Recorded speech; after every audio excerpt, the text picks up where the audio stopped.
नमस्कार दोस्तों, पहाड़ी फैक्टर चैनल में आप सभी का स्वागत है। मैं आशा करता हूं आप सभी सुखी होंगे, स्वस्थ होंगे। मैं एक बात के बारे में आपसे कुछ थोड़ा बहुत शेयर करना चाहता हूं और ये वो बात है जो शायद हम सबको पता है, लेकिन हम उसके बारे में खुल के बोलना नहीं चाहते।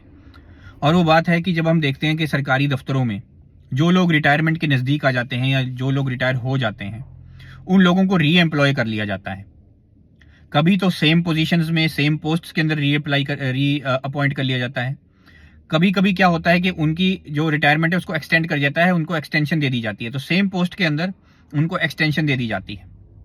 और अगर ये सब चीज कोई ना कर पाए तो कुछ लोगों को री एम्प्लॉय कर लिया जाता है एडवाइजर्स के रूप में।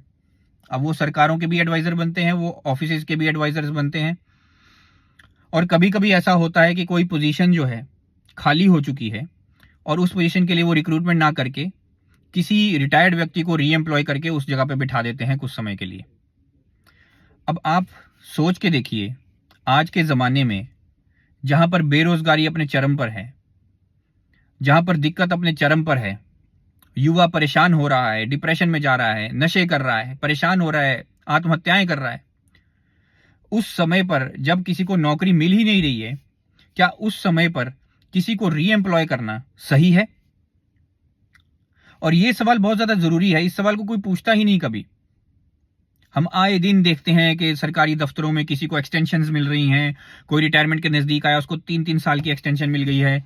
कोई ऐसे लोग हैं जो री एम्प्लॉय होकर 2-2, 3-3 साल बैठे हैं। और कोई ऐसे लोग हैं जो एडवाइजर बन के सरकारों के अंदर बैठे हैं।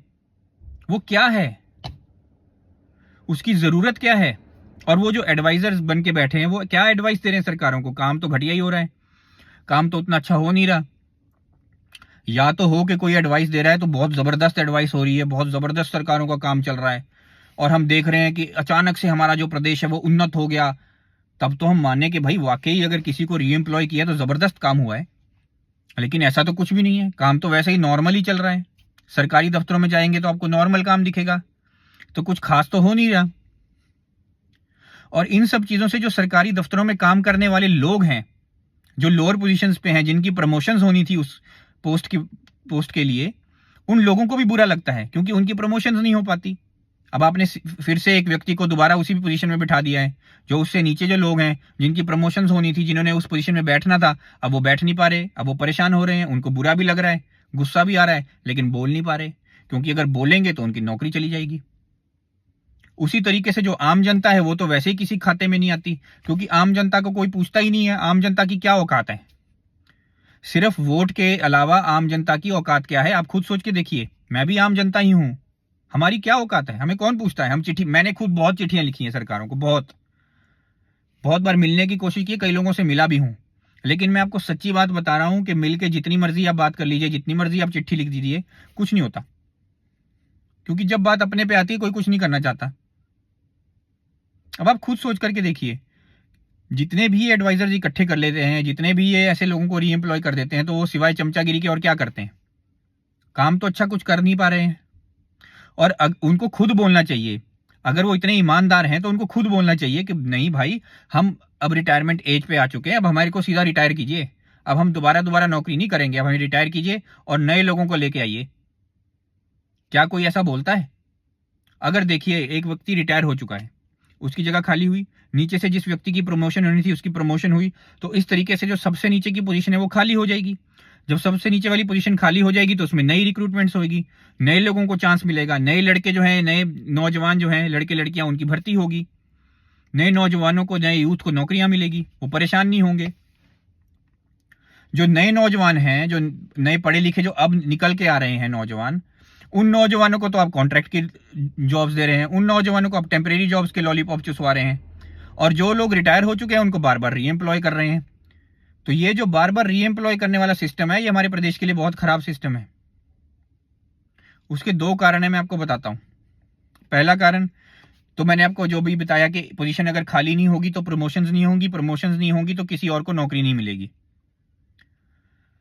इसी में एक और कारण है कि जब आप किसी को री एम्प्लॉय करते हो तो आप सेम सैलरी पे करते हो। मान लीजिए अगर वो 2 लाख 2.5 लाख रुपए महीने पे था उस पोजीशन में, तो आप उसको सेम 2 लाख 2.5 लाख रुपए दे करके उस पोजीशन में फिर से लेकर के आ रहे हो। जबकि आपको क्या करना चाहिए था, वो जब रिटायर होता था उसको रिटायर होने देते, उसकी जगह पे जो एक व्यक्ति जो निचली पोजीशन में था जिसने प्रमोशन लेनी थी उसको प्रमोशन दो, उसको सेम सैलरी पे, वो अपनी सैलरी पे आकर के काम करता, जो भी उसकी सैलरी है उसके प्रमोशंस मिलकर जो उसको प्रमोशन के बाद सैलरी होनी थी वो उसको सैलरी मिल जाती। और इस तरीके से जो सबसे नीचे वाली जो पोजीशन खाली हुई होती, मान लीजिए वो 20,000 या 30,000 रुपए प्रति महीने की पोजीशन है, तो उसमें जो नया नौजवान को जो नौकरी पे आता उसे 30,000 रुपए देने पड़ते। तो पैसे की बचत है, दूसरा समय की बचत है। अब आप समय भी खराब कर रहे हो उसमें, क्योंकि वो जो व्यक्ति आपने री एम्प्लॉय किया वो ये 2 या 3 साल से ज्यादा काम नहीं कर सकेगा, फिर वो भी तो पोजीशन खाली ही होगी, फिर क्या होगा, सिस्टम तो वही करना पड़ेगा दोबारा से। तो जब वो सिस्टम दोबारा करना ही है तो पहले क्यों ना कर लो, ये तो होगी पहली प्रॉब्लम। दूसरी प्रॉब्लम क्या है कि जब हम किसी नौजवान को नौकरी नहीं देते हैं तो नौजवानों का जो नंबर है हर साल अनएम्प्लॉयमेंट का वो बढ़ता जाता है, और बोझ जो है वो सोशल सिस्टम के ऊपर बढ़ता जाता है, सरकारों के ऊपर भी बोझ बढ़ता है। उससे नौजवान परेशान होगा, नौजवान बार बार नौकरी मांगेगा, नौजवान बार बार धरने करेगा, नौजवान बार बार शोर मचाएगा, तो उससे क्या पूरे का पूरा सिस्टम जो है वो सही तरीके से चलेगा? नहीं चलेगा। तो हमारी सोसाइटी को भी ये चीज खराब करती है।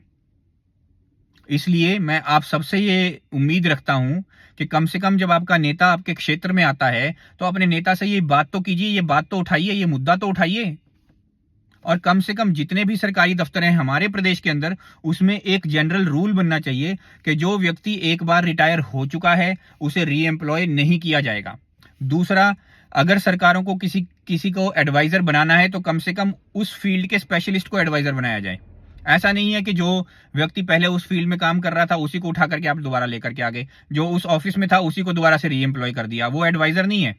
अगर आपने किसी को एडवाइजर बनाना है तो मान लीजिए अगर आपने टेक्निकल साइड पे किसी को एडवाइजर बनाना है तो किसी, अगर इंजीनियरिंग साइड का एग्जांपल दे लेता हूं, मान लीजिए आपने किसी इंजीनियरिंग साइड के अंदर किसी को एडवाइजर बनाना है तो कम से कम किसी इंजीनियर को बनाइए। अगर आपने किसी डॉक्टर की साइड में या मेडिकल साइड में अगर कोई आपने एडवाइजर रखना है तो किसी डॉक्टर को बनाइए, ठीक है कि नहीं? अगर आप उसी फील्ड के स्पेशलिस्ट को एडवाइजर बनाएंगे तो आपको सही एडवाइस भी देगा वो व्यक्ति। जब आप एडवाइजर भी ऐसे ही व्यक्ति बनाओगे जो पहले किसी ऑफिस में काम कर रहा था वहां से उठाया आपने एडवाइजर बना दिया, या मान लीजिए कोई व्यक्ति आपको बड़ा अच्छा लगता है, कोई आपका चमचा है, आपने उस चमचे को बना दिया, या कोई व्यक्ति ऐसा है जो आपका दोस्त है आपने उसको बना दिया, या कोई व्यक्ति ऐसा है जो आपको बहुत ही पसंद है, निजी पसंद है आपकी, आपने उसको बना दिया, तो जरूरी नहीं है कि वो आपको हर वक्त जो है वो सही एडवाइस देगा, ये जरूरी नहीं है। ऐसा जरूरी नहीं है कि वो स्पेशलिस्ट होगा उस फील्ड का। तो जो जिस फील्ड का स्पेशलिस्ट है उसे एडवाइजर बनाइए। एडवाइजर का मतलब यही है। मेरी ये उम्मीद है कि आप मेरी बात को सही तरीके से, सही दृष्टि से देखेंगे। मैं किसी को गलत नहीं कह रहा हूं, मैं ये नहीं कह रहा हूं कि लोग इंटेलिजेंट नहीं है, मैं ये नहीं कह रहा हूं कि जो सरकारी दफ्तरों में काम करते हैं या जो री एम्प्लॉय होते हैं वो बिल्कुल ही बेकार सोच के हैं, मैं ऐसा कुछ नहीं कह रहा हूं। मैं सिर्फ इतना कह रहा हूं कि नौजवानों के बारे में भी सोचिए, उन यंगस्टर्स के बारे में भी सोचिए जो नौकरियां ढूंढ रहे हैं, जो परेशान हैं, जो डिप्रेशन में जा रहे हैं, जो नशों में जा रहे हैं। मुझे ये आशा है कि आप मेरी बात को सही दृष्टि से देखेंगे और इस पर काम करेंगे। मुझे सुनने के लिए धन्यवाद। आपका दिन शुभ हो।